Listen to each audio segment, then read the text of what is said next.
രാത്രി പൗർണമിപുരത്തിൽ എല്ലാവരും കിടന്നുറങ്ങുന്നു. ജ്യോതി രാത്രി ഒരു സ്വപ്നം കാണുന്നു.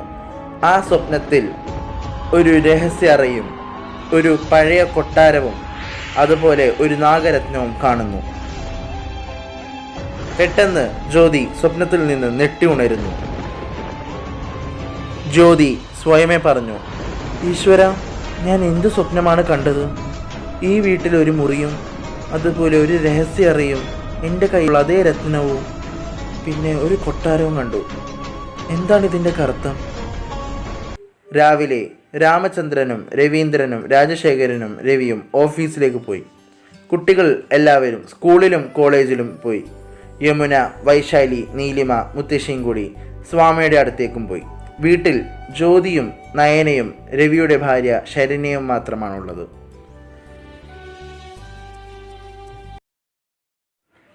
അപ്പോൾ ആ രഹസ്യ അറയിൽ നിന്നും ശബ്ദങ്ങൾ കേൾക്കുവാൻ തുടങ്ങി. ജ്യോതിയും നയനയും ഇത് കേൾക്കുന്നു. രണ്ടുപേരും ആ അറയിലേക്ക് പോകാൻ തുടങ്ങുന്നു. അപ്പോൾ നയന ഒരു മുറിയുടെ മുന്നിൽ നിന്ന് ഒരു കാഴ്ച കണ്ട് ഞെട്ടുന്നു. ജ്യോതി ആ അറയുടെ മുന്നിൽ എത്തി. ആ അറയിൽ നിന്നും ഒരു വ്യക്തി പറയുന്നു, ജ്യോതി, വനത്തിൽ നിന്നും കുറച്ചകലെ ഒരു പഴയ കൊട്ടാരമുണ്ട്. നീ അങ്ങോട്ടേക്ക് പോകൂ. അവിടെ ആ നാഗരത്നം എവിടെയാണ് വെക്കേണ്ടത് എന്നുള്ളത് നിനക്ക് മനസ്സിലാകും. ആരകത്ത്? അതുപോലെ നിങ്ങൾക്ക് എങ്ങനെ അറിയാം എൻ്റെ കയ്യിലൊരു രത്നമുണ്ടെന്ന്? ആരാ? ജ്യോതി ഭയത്തോടെ ചോദിച്ചു. മോളെ ജ്യോതി, അതൊക്കെ പിന്നെ ഞാൻ പറഞ്ഞു തരാം. ഇപ്പോൾ ആ നാഗരത്നം സംരക്ഷിക്കും മോളെ. പോ ജ്യോതി, പോ. ശരി ശരി, ഞാൻ പൊയ്ക്കോളാം. ജ്യോതി വനത്തിലോട്ട് പോകുന്നു. ജ്യോതി വനത്തിൽ നിന്നും കുറച്ച് അകലെയുള്ള ആ കൊട്ടാരത്തിൻ്റെ മുന്നിലെത്തുന്നു. അപ്പോൾ ഇതായിരിക്കും അവർ പറഞ്ഞ ആ കൊട്ടാരം. ഇതിലെന്ത് രഹസ്യമാണുള്ളത്? ജ്യോതി ആ കൊട്ടാരത്തിനകത്ത് പ്രവേശിക്കുന്നു. അവർ പറഞ്ഞ മുറി എവിടെയാണ്? ഞാനൊന്ന് പോയി നോക്കട്ടെ.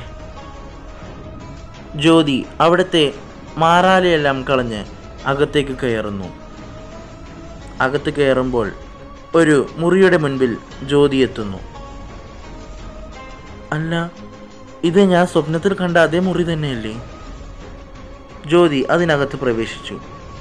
അപ്പോൾ ജ്യോതി പറഞ്ഞു, ഇവിടെ ആകെ മാറാലയും പൊടിയുമാണല്ലോ. എത്ര വർഷമായി പൂട്ടിയിരിക്കണമെന്തോ. അപ്പോൾ ഒരു ചിത്രം ജ്യോതി കാണുന്നു. ജ്യോതി സ്വയമേ പറഞ്ഞു, എന്തൊരു സുന്ദരിയാണ് ഈ പെൺകുട്ടീനെ കാണാൻ.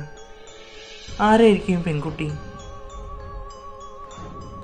കുറച്ച് അവിടെ നിന്ന് മാറി നടന്നപ്പോൾ മറ്റൊരു ചിത്രം ജ്യോതി കണ്ടു.